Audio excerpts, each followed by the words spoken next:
Welcome to Techstage, the podcast where we explore how work changes and how we can change with it. I'm Nasia, and today I want to talk about something fascinating that might completely shift how you think about your career path. So you've got this impressive job title on your LinkedIn profile, right? The one you work so hard for? Well, what if I told you its value might be depreciating faster than you realize?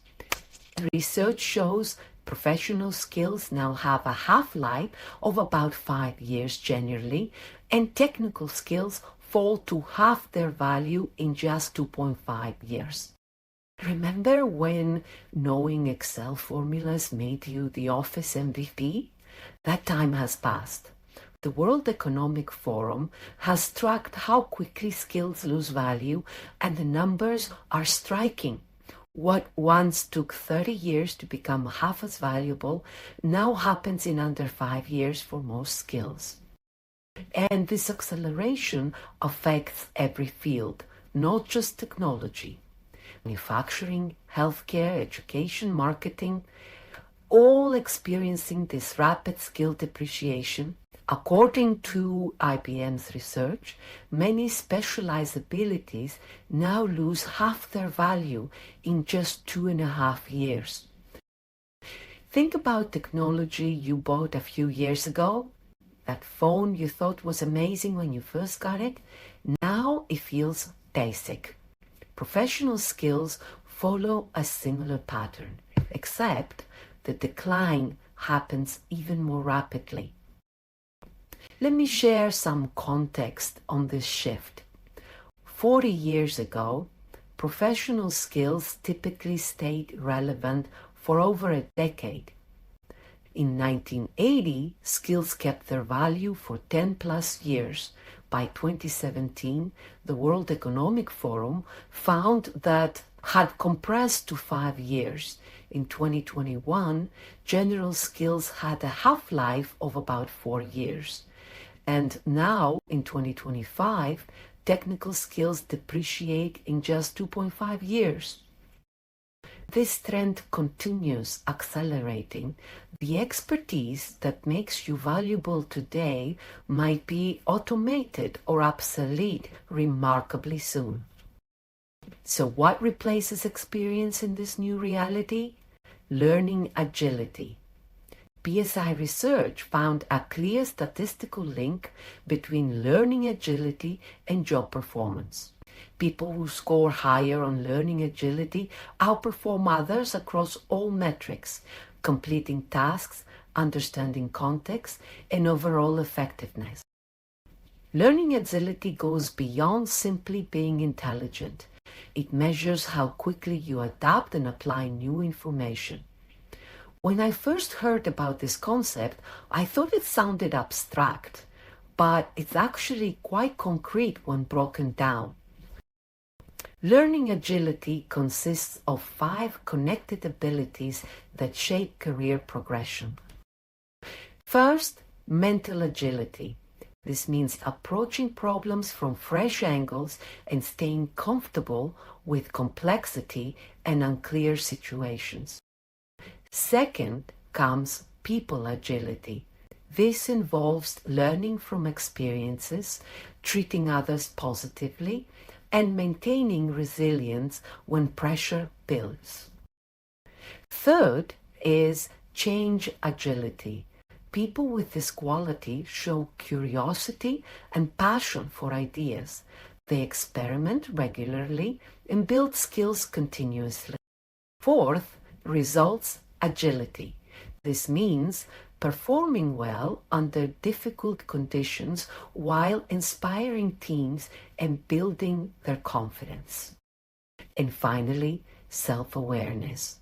This fundamental quality involves honest reflection, understanding your capabilities, and recognizing how you affect others. Together, these qualities create what McKinsey researchers call the adaptability advantage. Organizations with adaptable cultures outperform others, making adaptable employees increasingly valuable everywhere. Now, something fascinating happens in our brains when change approaches. According to McKinsey research, precisely when we most need to learn and adapt, we often retreat to familiar territory. They call this the adaptability paradox. Even positive changes like promotions can trigger this retreat to comfort zones. I find it fascinating that our minds work against us in these moments. Perhaps the most limiting phrase in professional settings today is, "We've always done it this way." That mindset creates a ceiling no amount of experience can break through. Let me share a real example of how organizations are responding to this shift. IBM completely reimagined their hiring approach with their New Collar Jobs initiative. They focus on skills over credentials. By 2020, IBM filled 15% of US positions with candidates who had no four-year degree but demonstrated their abilities. This approach expanded their talent pool dramatically compared to traditional credential-based. The message? Companies increasingly value what you can do right now over what degree you earned years ago or what title appears on your business card. So, where should we focus our professional development? The World Economic Forum surveyed core skills for 2025, and some clear patterns emerged. Analytical thinking topped the list at 69%, closely followed by resilience, flexibility, and agility at 67%. Looking ahead to 2030, the fastest growing areas include AI and big data with 87% growth, networks and cybersecurity at 70%, and technological literacy at 68%. Meanwhile, manual dexterity, basic literacy, and repetitive technical skills are declining, projected at negative 24%. This goes beyond technical abilities. Leadership skills remain fundamental at 61%, creativity at 57%, alongside technological literacy at 51%. Success requires mastering both technical and human aspects of work. Another compelling case study comes from Unilever. When they recognized that 50% of the global workforce would need reskilling by 2025, they implemented a comprehensive upskilling program with impressive results. They saw 41% improvement in overall productivity, freed approximately 700,000 work hours, and assigned 67% of growth opportunities to female employees. Their strategy focused on experiential learning through an AI platform that connected employees with project opportunities in different business areas. This fostered continuous learning while advancing their diversity objective. You might wonder how to measure your own skill speed. Start by assessing your learning agility through several dimensions. First, consider your implementation speed.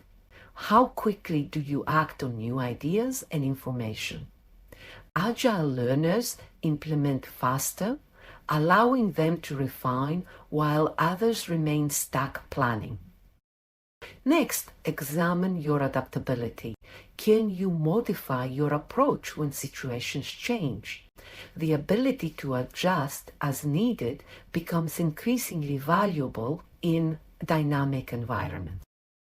Think about how often you experiment. Do you regularly try new methods?